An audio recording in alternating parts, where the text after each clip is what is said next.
우리 찬양대 찬양이 너무 아름답습니다. 크게 다시 한번 박수 쳐서 격려해 주시고 감사를 표현해 주시면 고맙겠습니다. 너무 고맙습니다.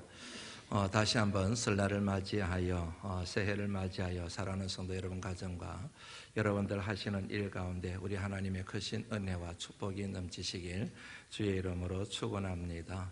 여러분들 전후자 계신 분들이 한번 인사 나눠보시지요. 새해 복 많이 받으세요. 새해 복 많이 받으세요.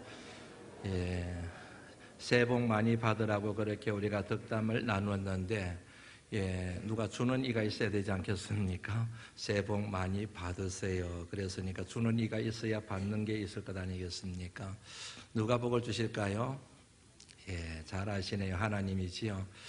이렇게 그러면 인사가 바뀌어져야 될 것 같습니다. 덕담의 내용이 바뀌어져야 될 것 같습니다. 새해 하나님의 복 많이 받으세요. 다시 한번 해볼까요? 시작. 새해 하나님의 복 많이 받으세요. 올 한 해 동안 정말 하나님의 복 많이 받으시고 그 하나님의 복을 누리시고 그 하나님의 복을 많은 사람들과 나누어 가시는 그런 복된 삶을 살아내실 수 있는 하나님의 귀한 자녀들이 되시기를 다시 한번 주의 이름으로 축원합니다.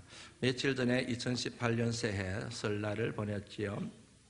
설날의 뜻이 무엇인지 여러분들 아시지요? 쉽게 말씀드리면은 첫 시작, 새해 들어서 처음으로 시작하는 날, 새해 첫 시작이라는 뜻을 가지고 있습니다. 지금까지 살아온, 지금까지 이어온 삶의 매듭들이 있습니다. 그 같은 매듭들을 지어버리고 새로운 각오와 새로운 결심과 새로운 다짐을 하며 새로운 인생의 매듭을 잇기 시작하는, 출발하는 그 같은 첫날, 새해, 그렇게 날을 정리할 수가 있습니다. 그런 날이 바로 새해 첫날이고 설날이라는 뜻을 가지고 있다는 얘기이지요. 설이라고 하는 이 표현은 순수한 우리말입니다. 한자가에서 온 게 아니고 설이라는 말은 순수한 우리말입니다. 그런데 이 설에 대한 이해와 해석은 굉장히 다양합니다. 어떤 사람은 설의 의미가 이렇다, 어떤 사람은 설이라는 표현이 이 단어에서 유래하게 되었다, 그렇게 다양하게 해설을 내놓고 있습니다. 그런데 그 많은 다양한 견해들 가운데서 가장 설득력을 갖고 있는 표현이 하나 있습니다. 그게 뭐냐면 설다라고 하는 설에서 왔다는 얘기지요. 설다, 우리가 여러분 일상생활에서 참 자주 사용하는 단어입니다. 밥이 설다 그러지요. 다시 말씀드리면 밥이 덜 익었을 때 설다, 밥이 설다 그러지요. 술꾼들은 술이 설었다 그렇게 표현을 한대요. 과일이 선다 그렇게 설다라고 얘기를 합니다. 과일이 완전히 익지 않았을 때 그런 표현을 쓰게 됩니다. 그러므로 설이라는 단어, 설다에서 온 설이라는 단어의 가장 기본적인 의미는 미숙하다, 아직까지 완전히 성숙하지 못했다, 완전히 익지 못했다, 제대로 익지 못하다, 이런 뜻을 가지고 있는 것이지요. 그런데 이 설다라고 하는 단어에다가 얼굴을 뜻하는 낫이라는 단어를 쓰게 되면 어떻게 되지요? 낯설다 이렇게 되는 것이지요. 경험해 본 적이 없습니다. 그리고 가본 적이 없습니다. 익숙하지가 못합니다. 전혀 모르는 것입니다. 그럴 때 쓰는 단어가 낯설다라고 하는 표현을 쓰게 되지요. 낯선 사람이 있지요. 처음 만나는 사람을 낯선 사람이라 그러잖아요. 낯설다, 낯선 사람, 처음 만나는 사람 이렇게 되지요. 낯선 환경이 있잖아요. 전혀 가보지 못한 환경, 그 장소에 갔을 때 환경이 낯서네 그렇게 얘기를 하지요. 낯선 일이 있잖아요. 지금까지 해보지 않았어요. 처음 해보는 일을 이뤄서 낯선 일이라고 그렇게 표현을 하는 겁니다. 그때 사용하는 낯선 사람, 낯선 환경, 낯선 일, 이 낯선에 해당되는 원형이 낯설다 이렇게 되는 것이지요. 낯선 사람을 만납니다. 낯선 환경을 만납니다. 낯선 일을 하게 됩니다. 이 같은 낯선 일을 만났을 때 그때 사람에게 나타나는 감정이 크게 두 가지입니다. 하나는 설레임이에요. 기대하는 마음이 생깁니다. 막 소망이 생깁니다. 낯선 사람을 만나러 가잖아요. 이 사람이 어떤 사람일까 설레이는 마음이 들지 않겠어요? 드디어 직장에 이제 붙었습니다. 낯선 일을 첫 출근을 하게 됩니다. 그 일에 대한 기대하는 마음이 생길 수가 있게 되는 것이지요. 그리고 낯선 환경에 갑니다. 어떤 환경일까? 재미있을 것 같은데 그런 부푼 마음이 자연스럽게 생길 수가 있습니다. 그런데 낯선 것에 대한 감정이 이 같은 감정만 있는 것이 아니고 전혀 정반대의 감정이 또 있어요. 그 감정이 뭐냐면 두려움입니다. 걱정이 되는 것이지요. 낯선 환경에 갔을 때 기대가 되지만 동시에 걱정이 되는 거예요. 내가 무슨 일 만나면 어떡하지? 이렇게 되는 것이지요. 미국으로 낯선 곳으로 여행을 처음 가요. 기대가 잔뜩 돼요. 그런데 동시에 영어 못하는데 괜찮을까? 이제 이런 두려운 마음이 엄습해오는 것을 생각하시면 되지요. 낯선 사람을 만날 때도 마찬가지죠. 설레임도 있지만 동시에 그 사람에 대한 걱정도 되고 염려도 있죠. 그 사람이 과연 좋은 사람일까? 나쁜 사람일까? 이런 생각이 덩달아 찾아오지 않습니까? 예, 낯선 일을 할 때도 마찬가지. 새 일을 하는구나, 열심히 해야지, 그런 마음도 들지만은 이 일을 과연 내가 잘할 수 있을까, 이 일이 나하고 맞을 수 있을까라는 그런 염려도 생기게 되는 것입니다. 정리가 되시죠? 그래서 설날, 낯선 날의 첫날, 그 날에 사람들이 갖는 감정이 두 가지 감정이에요. 설레임과 두려움. 그래서 나온 말이 뭘까요? 기대 반, 걱정 반, 그런 말이 그래서 나오게 된 것입니다. 모든 낯선 환경에 대하여, 낯선 사람에 대하여, 낯선 일에 대하여 설레임 반, 걱정 반, 그리고 기대 반, 또 두려움 반, 이렇게 딱 나누게 된다는 얘기이지요. 그런데 얘기를 이렇게 했지만 반반이라고 얘기했지만 실상 여러분, 설레임과 기대보다는, 소망보다는 걱정이 앞서요. 두려움이 앞섭니다. 낯선 환경에 대하여, 낯선 사람에 대하여, 낯선 일에 대하여 두려움의 감정이 더 무게중심을 갖는다는 그런 얘기이지요. 여러분, 설날 어떻게 지내셨어요? 많은 것들 하셨지요? 예, 설날에 참 많은 것들을 하게 됩니다. 이것도 하게 되고 저것도 하게 되고 이 놀이도 하게 되고 저 놀이도 하게 되지요. 그런데 무슨 일을 하든지 간에 설날에 하는 모든 것들을 이해하고 해석할 수 있는 키워드가 하나 있어요. 그게 뭐냐면 두려움이에요. 내일에 대한 두려움이 있습니다. 장래에 대한 두려움이 있습니다. 낯선 시간에 대한 두려움이 있습니다. 낯선 환경에 대한 두려움이 있습니다. 새해, 새날, 낯선 날들에 대한 두려움이 있습니다. 다시 말씀드리면 그 같은 두려움을 제거하는 것, 그 두려움을 소멸시키는 것, 그 두려움의 마음을 극복하는 것이 설날에 하는 모든 행위들과 깊은 상관이 있다는 그런 얘기이지요. 설날 아침에 여러분 믿지 않는 사람들 중심으로 얘기하는 거 양해해 주시기를 바랍니다. 설날 아침에 제일 먼저 뭐 하지요? 차려드리잖아요. 예, 제사를 드리지 않습니까? 죽은 조상에게 제사를 드리지 않습니까? 그걸 제일 먼저 해요. 그러고 난 다음에 그 다른 일들을 하게 되지요. 여러분, 제사를 드릴 때는 굉장히 중요한 게 있습니다. 중요한 사상 때문에 그렇습니다. 한마디로 말씀드리면 사람이 죽으면 신이 된다고 생각하는 거예요. 그래서 조상신이라는 말이 나온 겁니다. 사람이 죽으면 신이 된다. 할아버지 돌아가셨어요? 신이 되는 거죠. 할머니 돌아가셨어요? 신이 되는 겁니다. 부모님이 돌아가셨어요? 그러면 신이 되는 겁니다. 그러니까 그 신 앞에 차례상을 차려놓고 절을 하는 것이지요. 그러고 나서 꼭 뭘 얘기합니까? 올해도 잘 지켜주세요. 올해도 잘 도와주세요. 우리 아들 대학 들어가게 도와주세요. 사업하는 데 사업 성공하게 해주세요. 우리 가족들 건강 지켜주세요. 왜 그렇게 얘기할까요? 신이 됐다고 생각하기 때문에 그런 거예요. 그래서 이 음식 드시고 이 풍성한 음식 정성껏 만들었으니까 많이 드시고 우리 식구들을 꼭 지켜주시고 형통한 길로 인도해 주셔야 됩니다. 조상신에게 그러한 간청을 드리기 위하여 제사를 드리는 것 아시지요? 왜 그럴까요? 두려움.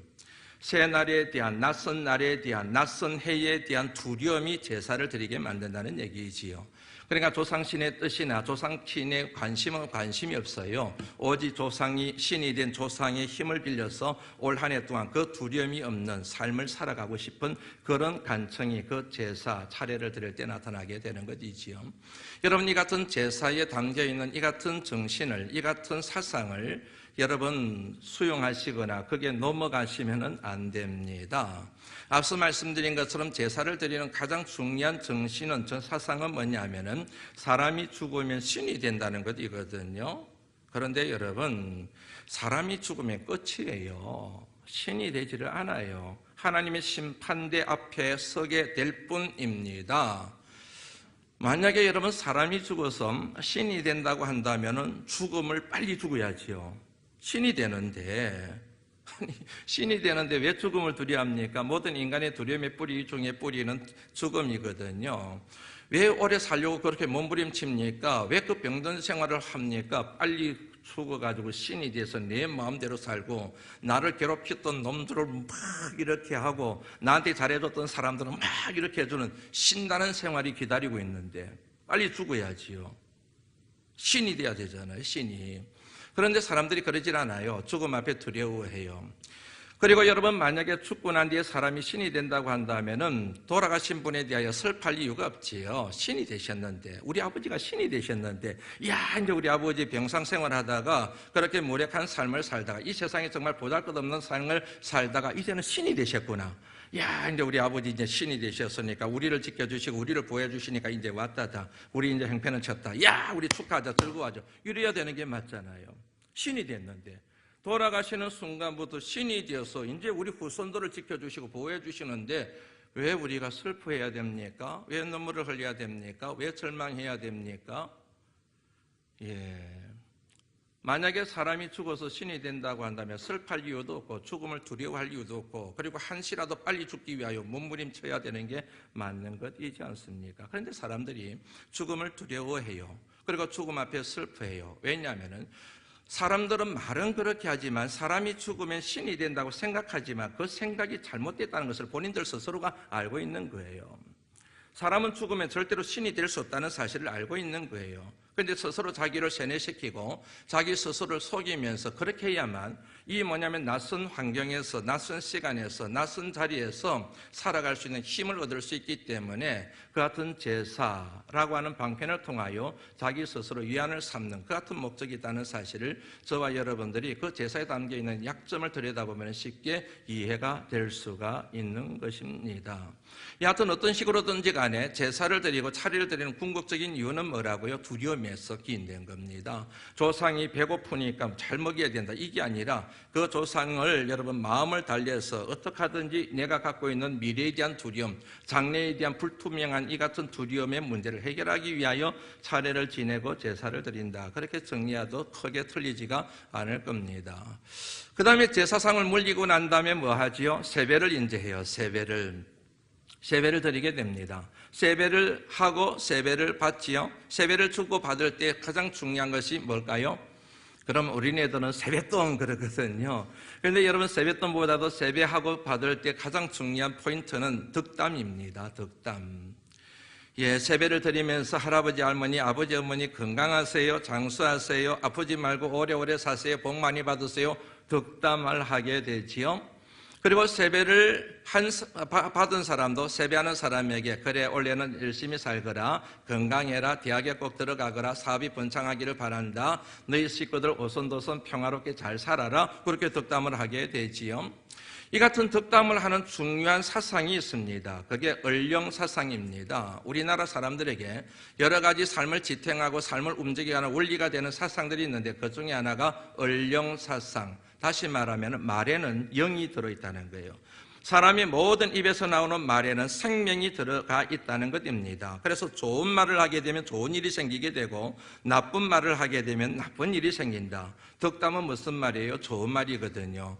그러니까 여러분, 낯선 시간들에 대한 두려움이 있는데, 설레임 반 걱정 반 있는데, 그런데 그 덕담을 들으면서 원래는 좋은 일이 있을 수 있겠구나.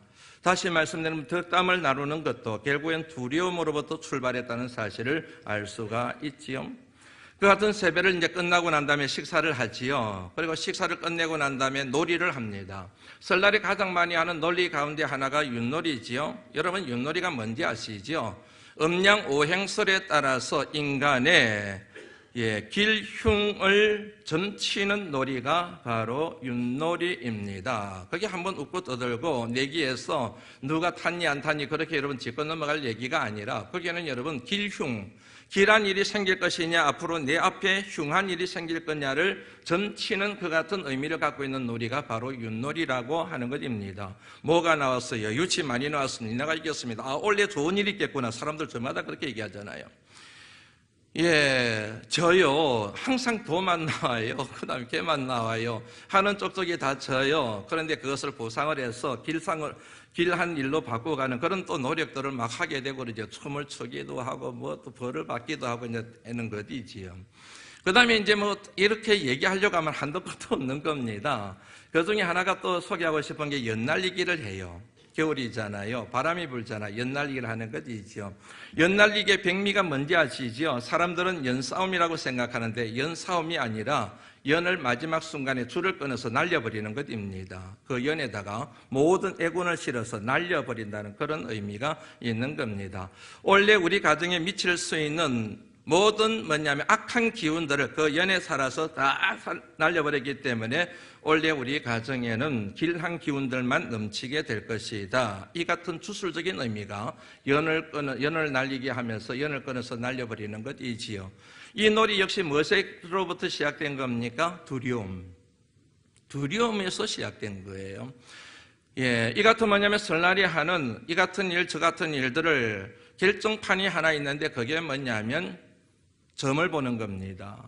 그리고 사주를 보는 겁니다. 내년에, 올해 어떤 일이 우리 가정에 일어날 것인가. 그래서 점집을 들락거리는 거예요. 점을 보고 사주를 보는 것이지요. 점집을 하다가 점쟁이 하다가 예수를 믿고 목사가 된 사람이 있어요. 그 사람이 얘기를 책에서 읽은 적이 있는데 재미있는 것은 교회 다니는 사람들도 점집 엄청나게 들락거린다 그래요. 장로님들이, 권사님들이 우리 식구 사주 보러 들어온대요. 얼마나 두려우면 그럴까? 아니, 그래도 항존인데 그럴 수 있을까? 그냥 교회 왔다 갔다 하는 사람, 교회 문턱만 넘나드는 사람들이야 어떡하겠습니까만은, 그래도 그런 분들이 그러면 곤란하지 않나 하는 생각이 드는 내용이 그 책에 나와요. 그런데 더 놀라운 것은 목사님들 가운데도 점집을 들락거리는 경우가 있대요. 개척교회 하는 목사님들이 어디다 개척을 해야 교회가 부흥을 할 수 있는지, 그러니까 하나님을 만나지 못한 것이지요. 하나님을 제대로 믿지 못하는 것이지요. 그러니까 하나님을 인격적으로 만나지 못하니까 인간이 근원적으로 갖고 있는 그 두려움의 문제를 해결하지 못하고 그 두려움의 문제를 해결하기 위하여 그 같은 방편을 활용해서 두려움을 제거하려고 하는 것이지요. 그래서 여러분 설날에 무엇을 하든 그 같은 모든 일들의 내면을 가만히 들여다보면은 낯선 날에 대한 두려움, 장래, 미래, 낯선 일들에 대한 낯선 시간들에 대한 두려움의 문제를 극복하고 이기기 위한 사람들의 노력이라는 사실을 우리가 생각할 수가 있습니다. 문제는 그 같은 놀이나 그 같은 행사나 그 같은 제사가 우리 인간의 마음속에 있는 두려움의 문제를 근원적으로 해결해 낼 수가 있느냐 하는 문제입니다. 그런다고 해서 연을 날린다고 해서 윷놀이를 한다고 해서 제사를 드린다고 해서 우리 마음속에 도사리고 있는 근원적인 두려움의 그 같은 어두운 그림자를 제거해낼 수가 있느냐, 소멸을 시킬 수가 있느냐, 한마디로 말씀드리면 노입니다. 왜냐하면 그 같은 문제를 온전히 해결하실 수 있는 분은 천지 우주 만물을 창조하신 창조주 하나님, 살아계신 하나님만이 하실 수 있는 일이기 때문에 그렇습니다. 저와 여러분들의 생사화복은 그 같은 놀이에 달려있는 것이 아니라 오직 살아계신 하나님의 손에 달려있기 때문입니다. 이 같은 사실을 여러분들이 믿느냐 믿지 않느냐, 누누이 말씀드리지만 받아들이느냐 받아들이지 않느냐, 그를 수용하느냐 수용하지 않느냐는 상관없어요. 여러분들이 믿든 안 믿든 그것은 참입니다. 진리입니다. 사랑하는 성도 여러분, 할 수만 있으면 창조주 하나님을 받아들이시기를 주의 이름으로 축원합니다. 그 사실을 믿으시기를 바랍니다. 참이신 하나님을 여러분들이 여러분의 삶의 주권자로 인정할 그때에야 진실로 여러분의 마음속에 있는 모든 어두운 그림자가 소멸되어 사라지게 되고 거룩한 생명과 거룩한 희망이 넘쳐나는 복된 새해가 될 줄로 믿습니다. 오늘 여러분 본문 13절 말씀 같이 한번 읽어볼까요? 한번 읽어봅니다. 시작. 다시요. 새해가 됐는데 맛있는 것도 많이 드셨을 텐데 목소리 힘이 없습니다. 시작. 행하시는 일을 보라. 하나님께서 굳게 하신 것을 누가 능히 곧게 하겠느냐. 앞부분에 나오는 이 말씀이 저는 참 좋습니다. 하나님께서 행하시는 일을 보라 그래요. 이 말씀이 가져다 주는 메시지가 원체 강해서 저는 이 표현이 그렇게 좋습니다. 하나님께서 행하시는 일을 보라. 그런데 우리말은 이렇게 번역이 되어져 있는데 원어의 의미를 더 정확하게 잘 살리고 있는 영어 성경에 보면 이렇게 되어져 있습니다. 여러분의 이해를 돕기 위하여 가끔 영어를 쓰는 것 여러분들 양해하시리라 생각합니다. accept라고 하죠. accept the way God does things라는 말을 씁니다. 받아들여라는 거예요. 수용해라는 것입니다. 인정하라는 것입니다. 하나님이 일을 이루어 가시는 방식을, 하나님이 행하시는 모든 것들을 받아들이라. 거부하지 말라, 거절하지 말라, 저항하지 말라, 반항하지 말라, 토달지 마라. 하나님이 인도하시는 대로, 하나님이 이끄시는 대로 거기에 순응해라, 순종해라, 받아들이라, 수용해라, accept. 사랑하는 성도 여러분, 살 길이 바로 거기에 있습니다. 하나님을 진실로 믿으시는, 하나님을 여러분들 삶 가운데 초청하시는 믿음의 자녀들이 되시기를 다시 한번 주의 이름으로 부탁을 드립니다. 이 같은 여러분, 하나님을 우리가 믿고 하나님의 방식을 우리가 수용할 때에 우리가 가져야 될 매우 중요한 지혜가 두 가지 있습니다. 14절 말씀 읽습니다. 읽습니다. 시작. 하늘은 기뻐하고 공간 날에는 되돌아보아라. 이 두 가지를 하나님이 병행하게 하사 사람이 그의 장래일을 능히 헤아려 알지 못하게 하셨느니라. 아멘. 앞일을 알 수가 없어요. 하나님이 알지 못하게 하셨기 때문에. 왜냐하면 내일이라는 시간은 우리 손에 달려있는 것이 아니라 하나님의 손에 달려있고, 내일과 장래와 미래의 모든 시간들은 우리에게 속한 시간이 아니라 하나님께 속한 시간이기 때문에 사람은 절대로 알 수가 없다는 거지요. 그럼에도 불구하고 걱정할 필요가 없습니다. 불투명 미래에 대하여 염려할 필요가 없습니다. 걱정할 필요가 없습니다. 왜요? 지혜가 있기 때문에. 그 지혜가 두 가지입니다. 첫 번째는 뭐냐면 형통한 날의 지혜입니다. 14절 초대에 넣어져 형통한 날, 형통한 날이라 그랬습니다. 형통합니다. 내가 원했던 것 이루어집니다. 내 소망이 이루어집니다. 내가 계획하고 내가 꿈을 이루었던 것이 이루어집니다. 대학에 들어가게 됩니다. 사업이 번창하게 됩니다. 모든 식구들이 건강합니다. 손대는 것마다 번창하게 됩니다. 쭉쭉쭉 뭔가 일이 잘 되어져 갑니다. 그럴 때는 뭐 하라고요? 기뻐하라. 그런데 여러분, 성경에 나오는 기쁨이라는 단어와는 언제나 연결되어 있는 또 다른 단어가 있습니다. 그것은 바로 감사예요. 히브리어 원어의 뜻의 기뻐하라는 단어의 의미가 감사하다는 단어를 항상 함축하고 있다는 얘기입니다. 그래서 여러분, 데살로니가 전서 말씀에는 항상 기뻐하라, 범사에 감사하라, 이는 그리스도 예수 안에서 너희를 향하신 하나님의 뜻이니라. 그러므로 형통한 일, 형통한 날을 맞이했을 때는 뭐 하라는 겁니까? 그냥 기쁘고 즐겁고 외식하러 가고 이게 아니라 감사해라. 누구에게 감사해야 될까요? 하나님이지요. 하나님께 감사해야지요. 왜요? 우리 삶의 주인 되시는 하나님이 우리의 삶을 인도하셨기 때문에, 그리 형통하게 해주셨기 때문에, 막힌 담을 허물어 주셨기 때문에, 막힌 길을 열어주셨기 때문에, 우리 가정에 필요한 모든 것들을 다 공급해 주셨기 때문에, 안보해 주시고 보호해 주시고 지켜주셨기 때문에, 필요한 것들을 다 채워주셨기 때문에 하나님께 감사하는 것이 맞지요? 네. 여러분, 형통한 날, 형통한 시간, 그럴 때마다 하나님 감사해요. 한번 따라서 해보시겠습니까? 하나님 감사해요. 그렇게 선언하시기를 바랍니다. 하나님 감사합니다. 정말 감사합니다. 우리 가정이 올 한 해 동안 이렇게 행복하고 이렇게 즐겁고 이 원하던 문제가 풀어져서 너무너무 하나님 감사해요. 또 감사해야 될 대상이 있습니다. 하나님이 붙여주신 사람들입니다. 남편이 있습니다. 아내가 있습니다. 부모님이 계십니다. 자녀들이 있습니다. 목회자들이 있습니다. 믿음의 식구들이 있습니다. 왜냐하면 그들의 기도가 있었거든요. 그들의 지지가 있었거든요. 그들의 응원이 있었거든요. 요즘 동계 여러분, 올림픽이 우리나라에서 열리고 있어요. 금메달을 땄어요. 인터뷰를 했습니다. 인터뷰하는 내용을 보니까 그렇던데요, 온 국민에게 감사해요. 부모님께 감사해요. 코치님들한테 너무너무 감사해요. 함께 운동했던 친구들이 너무너무 고마워요. 그들이 지지해줬어요. 응원해줬어요. 격려 힘을 줬어요.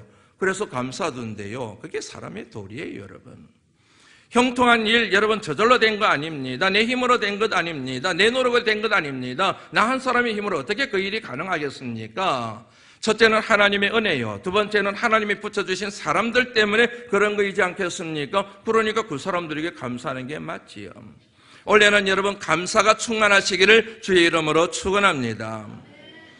그런데 여러분, 감사할 일만 생기면 얼마나 좋겠습니까? 그런데 우리가 부족하고 우리가 무능해서 힘든 일을 만날 때가 있어요.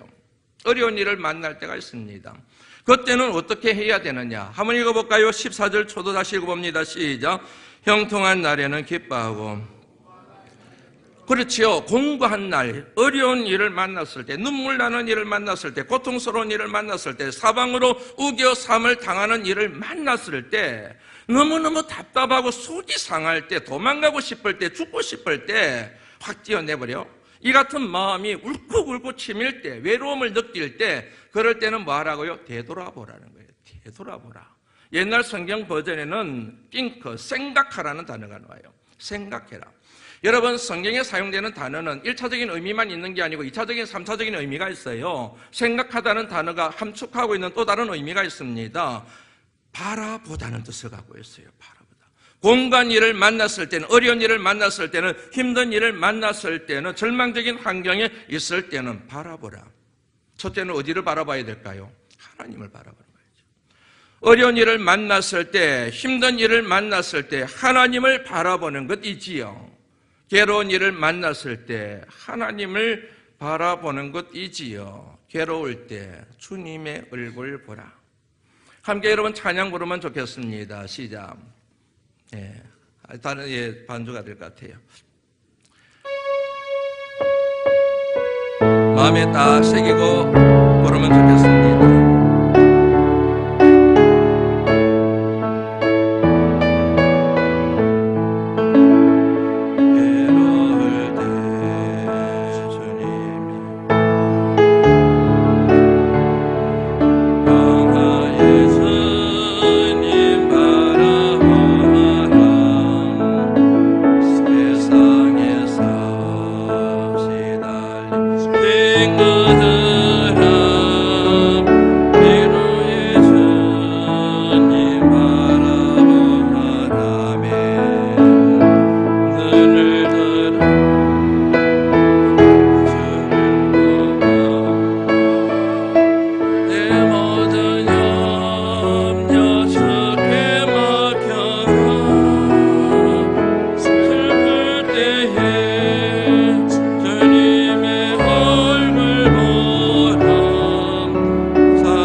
성도 여러분, 올 한 해를 살아가실 때 혹여 힘든 일을 만나고 괴로운 일을 만나고 공간 때를 만나시거든 세상 보지 말고 사람 보지 말고 환경 보지 말고 주님을 바라보시길 주 이름으로 축원합니다.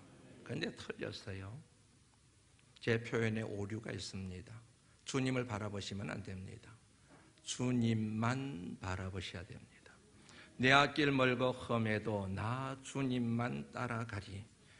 힘든 일을 만났을 때 오직 주님만 바라보시고 주님만 의지하시고 주님만 생각하시고 주님의 손만 붙드시는 여러분들이 되신다고 한다면 그 모든 고난의 문제가 정말 저와 여러분들에게 고난이 아니라 축복의 재료가 될 줄로 믿습니다.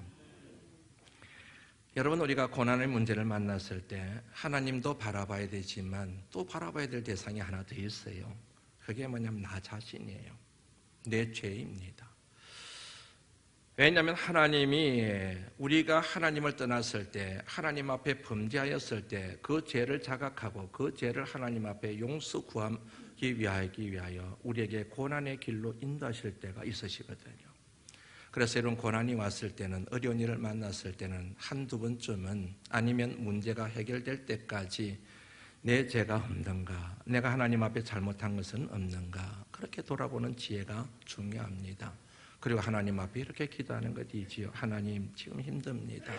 혹여 이 문제가, 이 고통의 문제가 주의 죄 때문입니까? 하나님, 저의 죄를 용서하시고 이 문제를 풀어주시고 이 문제를 해결해 주세요. 자식이 어려운 일을 당하고 있습니다. 부모님이 고통을 당하고 있습니다. 남편이 힘들어하고 있습니다. 아내가 우울증에 걸려 있는 것 같습니다. 이럴 때도 하나님, 주의 죄 때문입니까? 하나님, 저의 죄를 용서하여 주시고 자식의 문제를 풀어주세요. 하나님, 저의 죄를 용서하여 주시고 남편과 아내의 문제를 해결해 주세요. 하나님, 제 죄를 용서해 주시고 하나님, 우리 가정에 모든 매여 있는 문제들을 하나님 다 풀어주세요. 나를 보는 지혜가 필요함을 이 말씀이 저와 여러분들에게 도전하고 있습니다. 공고한 날에는 하나님을 바라보시고, 둘째는 내 죄를 볼 수 있는 믿음의 눈을 하나님께서 저와 여러분들에게 허락해 주시기를 간절히 소망합니다. 어제 새벽 기도하면서 이런 기도를 하나님 앞에 제가 드렸어요. 하나님, 힘차게 달려가겠습니다. 올해도 힘차게 한번 달려가 보겠습니다. 제게 힘을 주세요. 그랬는데 여러분, 그 기도 마치고 난 뒤에 제 마음속에 이게 뭐냐면 힘이 솟구치는 느낌이 드는 거예요. 그거를 느낄 수 있잖아요. 하나님이 힘을 주시는구나 느낌이 들었어요. 그리고 제 마음속에 있던 어두운 그림자가 싹 물러가 버리고 제 마음속에 희망과 소망의 빛이 꽉 채워지는 그런 느낌을 제가 받았거든요. 자, 보세요 여러분. 하나님, 힘차게 달려가겠습니다. 제게 힘을 주세요 라고 하는 표현과 하나님, 힘을 주세요, 힘차게 달려가겠습니다, 같은 표현인 것 같은데 뉘앙스가 틀려요. 하나님, 달려가겠습니다, 힘을 주세요는 힘에 초점이 있는 게 아니고 달려가겠다는 의지의 방점이 찍혀 있는 거예요. 힘을 주세요, 달려가겠습니다는 달려가겠다는 의지보다는 힘이라고 하는 그 같은 표현에 방점이 찍혀 있는 것이지요. 그러므로 여러분, 하나님 달려가겠습니다, 힘을 주시에는 하나님의 환경에 상관없이 하나님이 힘을 주시든 안 주시든 하나님 주신 비전에 따라서 제가 달려가겠습니다는 의지를 표현한 것이고, 그 다음에 힘을 주십시오, 달려가겠습니다는 말의 뉘앙스는 하나님, 제게 힘을 주시면, 힘이 있으면 제가 달려가겠습니다는 조건이 붙어 있다는 사실을 정리할 수가 있습니다. 하늘을 나는 물체를 크게 둘로 나눌 수 있다는 사실을 오래전에 여러분에게 한번 설명드린 적이 있습니다. 하나는 여러분, 환경이 되어야 하늘을 나는 거예요.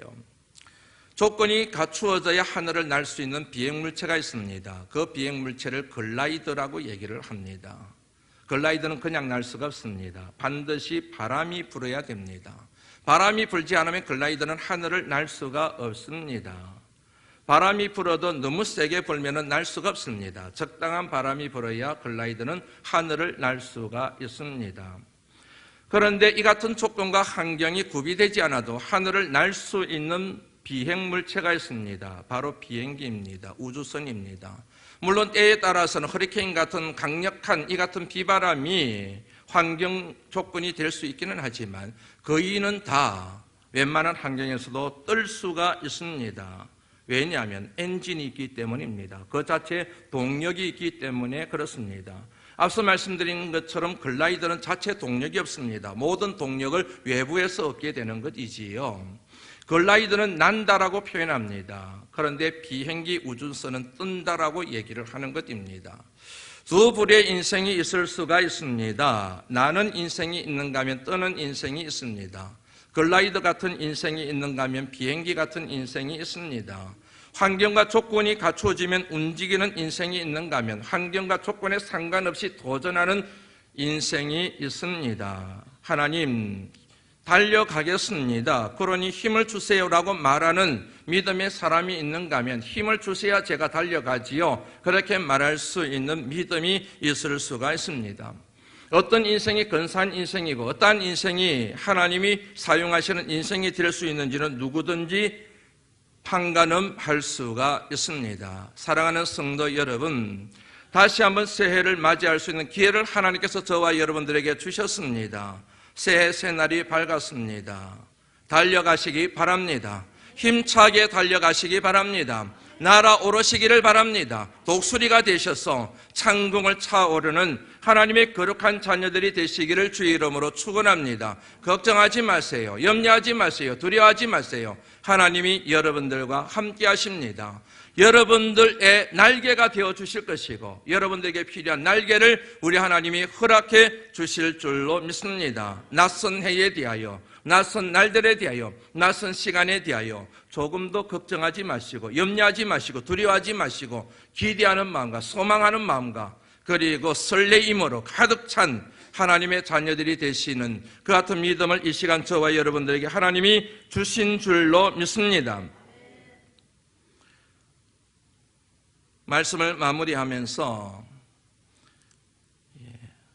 이 시대 최고의 지성인이라고 말하는 이어령 선생이 지은 소원시, 제가 해마다 연초가 되면 여러분들에게 읽어드리는 것 같습니다. 다시 한번 읽어드리며 말씀을 마무리하려고 합니다. 벼랑 끝에서 새해를 맞습니다. 덕담 대신 날개를 주소서. 어떻게 여기까지 온 사람들입니까? 험난한 기아의 고개에서도 부모의 손을 뿌리친 적 없고 아무리 위험한 전란의 들판이라도 등에 업은 자식을 내려놓지 않았습니다. 남들이 앉아있을 때 걷고 그들이 걸으면 우리는 뛰었습니다. 숨가쁘게 달려와 이제 적과 꿀이 흐르는 땅이 눈앞인데 그냥 추락할 수는 없습니다. 벼랑인 줄도 모르는 사람들입니다. 어쩌다가 북한이 핵을 만들어도 놀라지 않고 수출액이 3천억 달러를 넘어서도 웃지 않는 사람들이 되었습니까? 거짓 선지자들을 믿은 죄입니까? 남의 눈치보다 길을 잘못 든 탓입니까? 정치의 기둥이 조금만 더 기울어도 시장 경제의 지붕에 구멍 하나만 더 나도 법과 안보의 울타리보다 겁없는 자들의 키가 한치만 더 높아져도 그때는 천인단해의 나라입니다. 비상은 비상이기도 합니다. 싸움밖에 모르는 정치인에게는 비둘기의 날개를 주시고 살기에 지친 서민에게는 독수리의 날개를 주십시오. 주눅 들린 기업인들에게는 갈매기의 비행을 가르쳐 주시고 진흙바닥의 지식인들에게는 구름보다 높이 나는 종달새의 날개를 보여주소서. 날개하소서. 뒤처진 자에게는 제비의 날개를, 설빔을 입지 못한 사람에게는 공작의 날개를, 홀로 사는 노인에게는 학과 같은 날개를 주소서. 그리고 남남처럼 되어가는 가족에게는 원앙새의 깃털을 내려주소서. 이 사회가 갈등으로 더 이상 찢기기 전에 기러기처럼 나는 법을 가르쳐 주소서. 소리내어 서로 격려하고 선두의 자리를 바꾸어가며 대열을 이끌어가는 저 신비한 기러기처럼 우리 모두를 날게 하소서. 날자, 날자, 한 번만 더 날아보자꾸나. 어느 소설의 마지막 대목처럼 지금 우리가 외치는 이 소원을 들어주소서. 은빛 날개를 펴고 새의 눈부신 하늘로 일제히 날아오르는 경쾌한 비상의 시장, 벼랑 끝에서 날개 하소서. 기도합니다. 하나님,